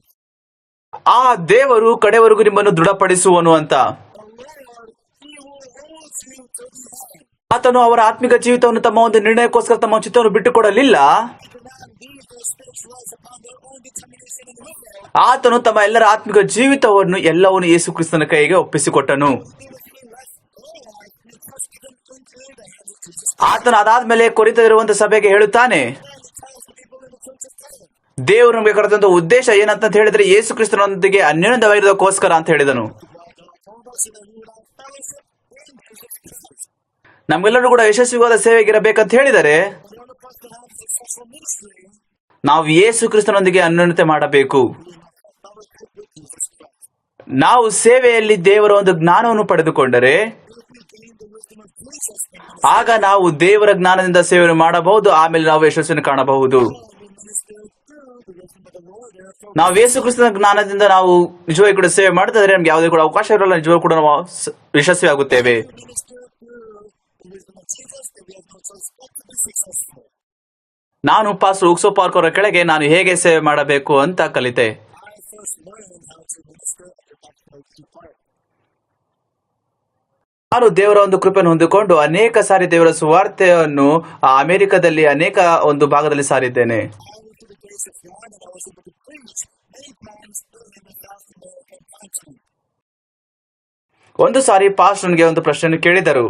One time, Pastor asked me this question. Pastor ಇಮ್ಮೆಂಚನ್ ಅವರೇ, ನಾನು ನಿಮ್ಮಿಂದ ಬಹಳ ನಿರಾಶೆಗೊಂಡಿದ್ದೇನೆ ಅಂತ. Pastor Edmondson, many times I am frustrated with you. ನೀನು ಅರ್ಥ ಮಾಡಿಕೊಳ್ಳುತ್ತೇನೆ ಅನ್ಕೊಳ್ಳುತ್ತೇನೆ ನೀನು ಎಷ್ಟು ದೊಡ್ಡ ಮನುಷ್ಯನು ಅಂತ. I hope that you get to understand how great of a person you are. ನಾನು ಹೇಳೋದಕ್ಕೆ ಕ್ಷಮಿಸಿ, I am sorry to say this. ನಾನು ನಿಜವಾಗ ಕೂಡ ನಂಬುವುದಿಲ್ಲ ನಾನು ಎಷ್ಟು ದೊಡ್ಡವನು ಅಂತ. I cannot believe to myself that I was somebody who great. ನಾನು ಆತನ ಮಾತಿಗೆ ಪ್ರತಿಕ್ರಿಯಿಸಲಿಲ್ಲ. I cannot respond to his words. ನನ್ನ ಒಂದು ತಲೆಯನ್ನು ಬಗ್ಗಿಸಿಕೊಂಡೆ ಅಷ್ಟೇ. I had my head bowed. ಮತ್ತೆ ಇನ್ನೊಂದ್ಸರಿ ಆತ ನನಗೆ ಮಾತಾಡಿದನು. And he spoke to me once more. ನಿಜವಾಗ ಕೂಡ ಪಾಸ್ಟರ್ ಇಮ್ಮೆಂಚನ್ ಅವರು ನೀನು ಎಷ್ಟು ದೊಡ್ಡವರು ಅಂತ ನಿನಗೆ ಗೊತ್ತಾಗುತ್ತಿದೆ ಅಂತ. I hope that Pastor Edmondson gets to know how great of a person you are. ನಿಮ್ಮ ಹಾಗೆ ನಾನು ನಿಜವೂ ಕೂಡ ಹೆಚ್ಚು ಓದಿಲ್ಲ. However, I am not well educated like any of you. ನಾನು ಯಾವತ್ತೂ ಕೂಡ ಅಂದುಕೊಂಡಿಲ್ಲ ನಾನು ಎಷ್ಟು ದೊಡ್ಡವನು ಅಂತೂ ಕೂಡ. And so never once was I able to think was weak. ನಾನು ಎರಡನೇ ಉತ್ತರ ಯಾವತ್ತೂ ಕೊಡಲಿಲ್ಲ ಅವರಿಗೆ. But tonight there was like an answer. ಮೂರನೇ ಸಾರಿ ಪಾಸ್ಟರ್ ನನಗೆ ಹೇಳಿದರು, The third time, Pastor said this to me. Pastor ಇಮ್ಮೆಂಚನವರೇ, ನಿಮ್ಮ ಒಳಗೆ ಅದ್ಭುತವಾದ ದೇವರು ಇಲ್ಲವಾ? God of you, Pastor Inman said, do you not have the Almighty Word? Pastor ನೀವು ಪರಿಪೂರ್ಣರಲ್ಲ, Pastor, you are not perfect, ನಿಲ್ಲರುವಂತ ಯೇಸು ಕ್ರಿಸ್ತನು ಪರಿಪೂರ್ಣನಲ್ಲವಾ? but the Spirit that's inside of you is not perfect. Pastor ನಿಜವಾಗಿ ಕೂಡ ನಿನ್ನ ಹತ್ರ ಬಲ ಇಲ್ಲ, Yes, you don't have the power. ಆದ್ರೆ ಯೇಸು ಕ್ರಿಸ್ತನ ಹತ್ರ ಎಲ್ಲವೂ ಕೂಡ ಸರ್ವ ಬಲ ಇದೆ. Jesus, he has Almighty power. Pastor ನಿಜವಾಗಿ ಕೂಡ ನೀವು ಅರ್ಥ ಮಾಡಿಕೊಳ್ಳಬೇಕು, ನೀವು ಎಷ್ಟು ದೊಡ್ಡ ಪಾಸ್ಟ್ರು ಅಂತ. You must come to recognize that you are a great teacher. ನಿಜ ನಂಬುತ್ತೀಯ ನೀನು? ಆದ್ರೆ ನಾನು ಏನು ಕೂಡ ಮಾಡಕ್ಕಾಗಲ್ಲ, ನಾನು ಮಾತಾಡಬೇಕಾಯಿತು. To respond. ಹೌದು ಪಾಸ್ಟರ್, ನಾನು ದೊಡ್ಡವನು. Oh, yes, Pastor, I am good. ನಿಜವಾಗಿ ಕೂಡ ನಂಬುತ್ತೀಯ ನೀನು? Do you truly believe it? ಹೌದು ಪಾಸ್ಟರ್, ನಾನು ನಂಬುತ್ತೇನೆ. Pastor, I believe it. ಯಾವಾಗೆಲ್ಲವೂ ಕೂಡ ಅಮೆರಿಕದ ಒಂದು ದೇಶಕ್ಕೆ ನೀನೆಲ್ಲವೂ ಕೂಡ ಮಾತಾಡುತ್ತೀಯೋ, Then when you go and visit all the countries in South America and visit ಅಲ್ಲಿರುವಂತ ಎಲ್ಲ ಪ್ರೆಸಿಡೆಂಟ್ ಕೂಡ ನೀನು ಭೇಟಿ ಮಾಡಿರಿ. visit the presidents of this country, ಆ ಒಂದು ಪ್ರೆಸಿಡೆಂಟ್ ಆಗಿರುವಂತಹ ಆ ದೇಶದವರು ನಿನ್ನನ್ನು ಆ ಒಂದು ರಾಯಭಾರನಾಗಿ ಮಾಡುತ್ತಾರೆ ಆ ಒಂದು ದೇಶದ್ದು. president of this country to make you ambassador of that country. ನನಗೆ ಬಹಳ ಆಶ್ಚರ್ಯವಾಯಿತು. ನಾನು ಪಾಸ್ಟ್ ಹೇಗೆ ತಾನೇ ರಾಯಭಾರಿ ಆಗಲಿಕ್ಕೆ ಸಾಧ್ಯ? Pastor, how can I be an ambassador? ನಾನು ಹೇಳಿದೆ, ನನ್ನೊಳಗೆ ಯೇಸು ಕ್ರಿಸ್ತನು ಇದ್ದಾನೆ, ನನ್ನ ಯೇಸು ಕ್ರಿಸ್ತನ ಬಲವು ನನ್ನಲ್ಲಿ ಇದೆ ಅಂತ. Just a little while ago, I said that I have Christ inside of me and I don't have power. ನಾನೀಗ ರಾಯಭಾರಿ ಅಂತ ಹೇಳಿದರೆ Now that I'm called to be an ambassador, ನಾನು ನಿಜವಾಗ ಕೂಡ ನನ್ನ ಆಲೋಚನೆ ಮಾಡಿ ನೋಡ್ತಿದ್ದೆ, ನಾನು ಯಾರು ನಂಬಲಿ? I realize myself, who did I believe? ನಾನು ಹೇಗೆ ತಾನೇ ರಾಯಭಾರಿ ಆಗಲಿಕ್ಕೆ ಸಾಧ್ಯ? Can I be an ambassador? ಮೊದಲೇ ಸಾರಿ ನಾನು ಆಲೋಚನೆ ಮಾಡಿದೆ, The first time I thought, ಯೇಸು ಕ್ರಿಸ್ತನೊಳಗೆ ಇದ್ದಾನೆ, ಹೌದು, God, Jesus Christ is inside of me. ನಾನು ರಾಯಭಾರಿ ಅಲ್ಲ, ನನಗೆ ಆ ಒಂದು ಅಧಿಕಾರ ಯಾವುದೂ ಕೂಡ ಇಲ್ಲ. Kind of authority. ಆದ್ರೆ ಯೇಸು ಕ್ರಿಸ್ತನೊಳಗಿದ್ದಾನೆ ಅಷ್ಟೇ. Because Jesus Christ is inside of me. ಹೋಗಿ ಆ ಒಂದು ಪ್ರೆಸಿಡೆಂಟ್ ಹತ್ರ ಹೋಗಿ ಕೇಳೋಣ, ನನ್ನನ್ನು ಒಂದು ರಾಯಭಾರಿನಾಗಿ ಮಾಡಿರಿ ಅಂತ. Meet with the presidents and ask them to make me an ambassador. ಅನೇಕ ವರ್ಷಗಳಿಂದ ಅಲ್ಲಿ ಶಿಕ್ಷಣ ಮಾಡುತ್ತಿದ್ದೇನೆ ಎಂಬ ದೇಶದಲ್ಲಿ ಆ ರೆಬಲ್ ಗ್ರೂಪ್ಸ್ ಗಳಿಗೆ. Many years and also educating the rebel groups that are inside of the country of Colombia. ನಾನು ಆ ಪ್ರೆಸಿಡೆಂಟ್ ಅವರು ಸೆಕ್ರೆಟರಿ ಆಫೀಸಿಗೆ ಹೋಗಿ ನಾನು ಹೇಳಿದೆ, I went over to the secretary office of the president and I told them, ನಾನು ಕೊರಿಯಾದ pastor ಅಂತ, I'm a pastor from Korea. ನಾನು ಯೌವನಸ್ಥರು ಇರುವಂತ ಈ ಕೊಲಂಬಿಯಾದಲ್ಲಿ ನಾನು ಕೆಲಸ ಮಾಡಬೇಕು ಅಂತ. I want to work with the young people of Colombia. ನಾವು ಸತ್ಯವೇದದಿಂದ ಅವರಿಗೆ ಮನಸ್ಥಿತಿಯನ್ನು ಕಲಿಸಬೇಕೆಂದಿದ್ದೇನೆ ಅಂತ. We want to teach them about the mindset that is taught to the Bible. ಸರಿ, ನೀವು ಹೋಗಿ ಮಾಡಿರಿ ಅಂತ ಹೇಳಿದರು. So I do ನಾನು ಕೇಳುತ್ತಿದ್ದೇನೆ, ನೀವು ನನಗೆ ಈ ಒಂದು ದೇಶದ ಒಂದು ರಾಯಭಾರಿ ಮಾಡಿರಿ ಅಂತ. make me an ambassador of this country. ಮನೆಗೆ ಹೋಗ್ರಿ ಅಂತ ಹೇಳಿದ್ರು. But I am. ನಾನು ವಾಪಸ್ ತಿರುಗಿ ಬಂದೆ. ನನಗೊಂದು ಆಶ್ಚರ್ಯ ಸಂಗತಿ ಆಗಿತ್ತು ಅದು. I came back. It was a funny moment for me. ಹೇಗೆ ನಾನು ರಾಯಭಾರಿ ಆಗಲಿಕ್ಕೆ ಸಾಧ್ಯ? Can I be an ambassador? ಹೇಗೆ ಇದ್ರೂ ಕೂಡ ದೇವರ ಸೇವಕರ ಒಂದು ಮಾತು ನನ್ನ ಹೃದಯೊಳಗೆ ಇದೆ. However, inside of me was the word for the servant of God. ನನ್ನೊಳಗೆ ಯೇಸು ಕ್ರಿಸ್ತನು ಕೂಡ ಇದ್ದಾನೆ ಅಲ್ಲವಾ? Jesus Christ is inside of ನಾನು ದೊಡ್ಡವನು. me. ನಾನು ನೋಡುವಾಗ ನಕ್ಕರು ಕೂಡ ನನ್ನ ಕಡೆ ಬೆರಳು ತೋರಿಸಿದ್ರು ಕೂಡ The way others look at me, I might get a laughing stock and they may point their fingers at me. ನಾನು ದೇವರ ವಾಕ್ಯವನ್ನು ನಂಬಿ ಮಾತಾಡೋಣ. Let me believe the word of the Lord and speak. ನನಗೆ ರಾಯಭಾರ ಮಾಡಿರಿ, Make me an ambassador. ನನಗೆ ರಾಯಭಾರ ಮಾಡಿರಿ. Make me an ambassador. ನಾನು ಪ್ರತಿ ನಿರಂತರವಾಗಿ ಕೂಡ ಸೆಕ್ರೆಟರಿ ಆಫೀಸಲ್ಲಿ ಭೇಟಿ ಮಾಡುತ್ತಿದ್ದೆ. To visit the secretary's office. ನೋಡಲಿಕ್ಕೆ ಹಾಸ್ಯಕರವಾಗಿರಬಹುದು, ಆದರೆ ನಾನು ಸೆಕ್ರೆಟರಿ ಆಫೀಸಿಂದ ಒಂದು ಇಮೇಲ್ ಅನ್ನು ಕೂಡ ಕಂಡುಕೊಂಡೆ. ನಾನು ಆ ಒಂದು ಎಂಬಸಿ ಆಫೀಸಿಂದ ಒಂದು ಇಮೇಲ್ ಅನ್ನು ಕೂಡ ಕಂಡುಕೊಂಡೆ. ನಾನು ಶಾಂತಿಯ ರಾಯಭಾರಿ ಎಂದು ಕೂಡ ಕಳಿಸಿದರು. From the embassy office, I was able to receive an email saying that I will be an ambassador of peace. ಯಾವಾಗ ಇಮೇಲ್ ಅನ್ನು ನಾನು ಕೂಡ ಕಂಡುಕೊಂಡೆನೋ ಬಹಳ ಆಶ್ಚರ್ಯವಾಯಿತು ನನಗೆ. When I received this email, I was so excited. ಇದು ನಿಜಾನಾ? Oh, is it true? ನಿಜವಾಗಿ ಕೂಡ ನನಗೆ ಸ್ಪ್ಯಾನಿಷ್ ಸರಿಯಾಗಿ ಗೊತ್ತಿಲ್ಲ. I actually do not know Spanish very well. ನನ್ನ ಪಕ್ಕದಲ್ಲಿರುವಂತಹ ಮಿಷನರು ಅವರು ನೋಡಿ ಅದನ್ನು ಬಹಳ ಆಶ್ಚರ್ಯಪಟ್ಟರು. So then the missionary that was right next to me, he saw this email, he very ಅವರು ನಿನ್ನನ್ನು ಈ ಒಂದು ದೇಶದ ಒಂದು ಮುಖ್ಯ ಆ ಶಿಕ್ಷಣ ಮಂತ್ರಿ ಅಂತ ಹೋಗಿ ನಿಮ್ಮನ್ನು ಅಭಿಷೇಕಿಸಿದ್ದಾರೆ ಅಂತ ಹೇಳಿದರು. to anoint you to be an honorary ambassador of education of this country. ಅವರು ನಿನಗೆ ಈ ಒಂದು ದೇಶದ ಶಿಕ್ಷಣ ಒಂದು ರಾಯಭಾರಿನಾಗಿ ಹೋಗಲಿಕ್ಕೆ ನಿಮ್ಮನ್ನು ಅಭಿಷೇಕ ಮಾಡುತ್ತಿದ್ದಾರೆ ಅಂತ. And so, after I received this honorary ambassador title of education, I'm now able to provide education all around the country. ಒಂದು ಈ ಒಂದು ರಾಯಭಾರಿಯ ಶಿಷ್ಯಗಳು ಹೊಂದಿಕೊಂಡಾದ ಮೇಲೆ I'm an ambassador. ಒಬ್ಬ ಮನುಷ್ಯನು ಕೂಡ ನನಗೆ ಗುರ್ಸಕ್ ಆಗುದಿಲ್ಲ. recognize me so. ದೇವರು ನಾನು ನಿಜವಾಗಿ ಕೂಡ ಮಾಡಿದರು. God actually made me that. ದೇವರ ಸೇವಕರು ನನಗೆ ಹೇಳಿದ ಹಾಗೆ When God actually spoke to me, ನನಗೆ ಬಲವಿಲ್ಲ. I don't have the power. ಹೇಗಿದ್ರು ಕೂಡ ದೇವರು ನನ್ನೊಳಗಿದ್ದಾನೆ. Jesus Christ is his Lord. ಎಂತ ಒಂದು ಮನುಷ್ಯ ನಾನು. What kind of person am I? ನಿಜವಾಗ ಕೂಡ ಒಂದು ಅವಕಾಶ ಮಾಡಿಕೊಳ್ಳಬೇಕು. ನಾವು ನಮ್ಮನ್ನು ನೋಡಿಕೊಂಡು ಮಾತಾಡುತ್ತಿದ್ದೇವಾ? By looking at ourselves, ಯೇಸುವನ್ನು ನೋಡಿ ಮಾತಾಡಬೇಕಾ? by looking at Jesus. ಅನೇಕ ಜನ ಪಾಪದ ಕೇಳುವಾಗ Everyone has to be free. ಅವ್ರು ಹೇಳಕ್ ಆಗುದಿಲ್ಲ ಪಾಪ ಇಲ್ಲ ಅಂತ. ತಮ್ಮನ್ನು ತಾವು ನೋಡಿಕೊಳ್ಳುತ್ತಾರೆ. ಅವರೊಳಗಿರಂತ ಯೇಸು ಕ್ರಿಸ್ತನನ್ನು ನೋಡುವುದಾದರೆ Look at the Jesus Christ inside of me. ಹೌದು ನಾನು ಕೊಳಕು, ಆದ್ರೆ ನಾನು ಪರಿಪೂರ್ಣನಾಗಿದ್ದೇನೆ. ಯಾಕೆಂದ್ರೆ ಯೇಸು ಕ್ರಿಸ್ತ ನಾವೆಲ್ಲವೂ ಕೂಡ ಮಾಡಿದ್ದಾನೆ. ಅದಕ್ಕೋಸ್ಕರ Jesus Christ, ಅದು ನಿಜವಾಗ್ಲೂ ನಂಬಿಕೆ ಅಲ್ವಾ? ಪೌಲನಿಗೆ ಬೇಕು ಅಂತ ಅಲ್ಲಿರುವಂತ ಎಲ್ಲಾ ಕೊರಿಂಥ ಸಭೆಯವರು ಕೂಡ ಯೇಸು ಕ್ರಿಸ್ತ ಮೇಲೆ ನಿಜವಾದ ನಂಬಿಕೆ ಇಡಬೇಕಂತ. he wanted for all the people of Church of Corinth to have the faith in Jesus Christ.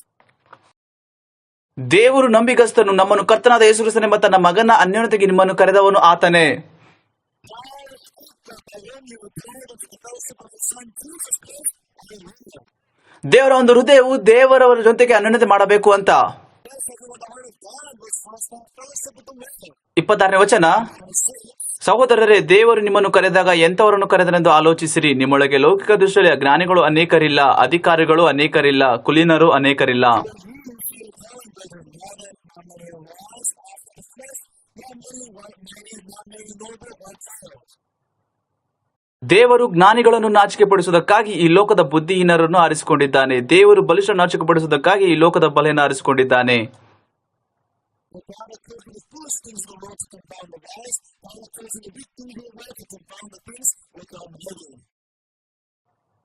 ದೇವರು ಈ ಲೋಕದ ಕುಲೀರನ್ನು ಅಸಡ್ಡೆ ಮಾಡುವರನ್ನು ಆರಿಸಿಕೊಂಡಿದ್ದಲ್ಲದೆ ಗಣ್ಯರನ್ನು ಇಲ್ಲದಂತೆ ಮಾಡುವುದಕ್ಕಾಗಿ. And those things of the world and things which are despised have God chosen, and yea, things which are not to bring to naught things that are God. ಗಣನೆಗೆ ಬಾರದವರನ್ನು ಆರಿಸಿಕೊಂಡಿದ್ದಾನೆ. That no place for dwell in his presence. ಗಣ್ಯರನ್ನು ಇಲ್ಲದಂತೆ ಮಾಡುವುದಕ್ಕಾಗಿ ಗಣನೆಗೆ ಬಾರದನ್ನು ಆರಿಸಿಕೊಂಡಿದ್ದಾನೆ. ಹೀಗಿರಲು ದೇವರ ಮುಂದೆ ಹೊಗಳಿಕೆ ಆಗಿಯೂ ಆಸ್ಪದವಿಲ್ಲ. But human are in Christ Jesus, who of God is made unto us wisdom and righteousness and sanctification and meekness. ನೀವು ಕ್ರಿಸ್ತ ಯೇಸುವಿನಲ್ಲಿರುವಂತೆ ಆತನಿಂದಲೇ ಯೇಸು ಕ್ರಿಸ್ತನು ನಮಗೆ ದೇವರ ಕಡೆಯಿಂದ ಜ್ಞಾನವು, ಶುದ್ಧಿಯು, ಕರುಣವು, ವಿಮೋಚಕ ಕಾರಣ ಆದನು. ಹೆಚ್ಚಳ ಪಡುವವನು ಕರ್ತನಲ್ಲಿ ಹೆಚ್ಚಳ ಪಡೆಯಲಿ ಎಂಬ ವೇದೋಕ್ತಿ ನೆರವೇರುವಂತೆ ಇದರಿಂದ ಮಾರ್ಗವಾಯಿತು. ನಾವೆಲ್ಲರೂ ಕೂಡ ಯೇಸು ಕ್ರಿಸ್ತನೊಳಗೆ ಮಹಿಮೆ ಪಡಬೇಕು. ಈ ಒಂದು ಮಾರ್ಗವು ಒಂದು ಯಶಸ್ವಿಗೆ. ದೊಡ್ಡ ಪಾಸ್ಟರ್ ಆತನಿಗೆ ಏನೋ ಒಂದು ನಿಂತ್ಕೊಳ್ಳುವಂತ ಬಲ ಇದೆ ಅಂತಲ್ಲ. ಯಾರೆಲ್ಲ ಕೂಡ ಯೇಸು ಕ್ರಿಸ್ತನೊಳಗಿಂದ ಮಾತಾಡುತ್ತಾರೋ ಅವರೆಲ್ಲರೂ ಕೂಡ ಯೇಸು ಕ್ರಿಸ್ತನ ಮೂಲಕ ಮಾತಾಡುತ್ತಾರೋ ಆತನು ನಿಜವಾಗಿಯೂ ಕೂಡ ಬಲವುಳ್ಳ ಒಂದು ಮನುಷ್ಯನು. ಪೌಲನು ಕೂಡ 2 ಕೊರಿಂಥದಲ್ಲಿ ಹೇಳುವ ಪ್ರಕಾರ ಆತನು ಒಂದು ಸಂಗತಿ ಬಗ್ಗೆ ಹೆಚ್ಚಳ ಪಡುತ್ತಾನೆ. ಪೌಲನು ಹೇಳುತ್ತಾನೆ, ಆ ಒಂದು ನನ್ನ ಬಲಹೀನತೆಯಲ್ಲಿ ನಾನು ಹೆಚ್ಚಳ ಪಡುತ್ತೇನೆ ಅಂತ. ನಾವು 2ನೇ ಕೊರಿಂಥ 11ನೇ ಅಧ್ಯಾಯ ಓದಿದಾಗ ಅವನು ಅನೇಕ ಕಷ್ಟಗಳನ್ನು, ಅನೇಕ ಹಿಂಸೆಗಳನ್ನು ಮತ್ತೆ ದೊಡ್ಡ ದೊಡ್ಡ ಸಂಗತಿಗಳನ್ನು ಸ್ವೀಕರಿಸಿಕೊಂಡನು.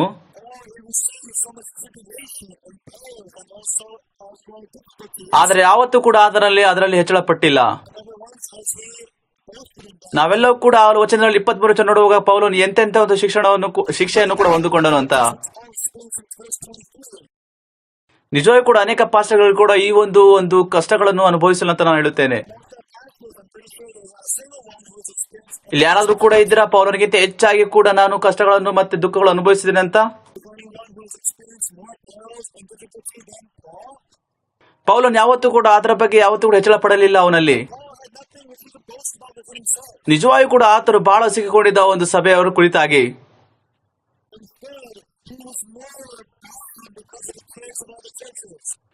ಆತನ ಹೃದಯದಲ್ಲಿ ಒಂದೇ ಇದ್ದಿದ್ದು ಪ್ರಾಮುಖ್ಯವಾಗಿ ಯೇಸು ಕ್ರಿಸ್ತನ ದೇಹ ಅಂದ್ರೆ ಸಭೆಯನ್ನು ನೆಲೆಸಬೇಕು ಅಂತ.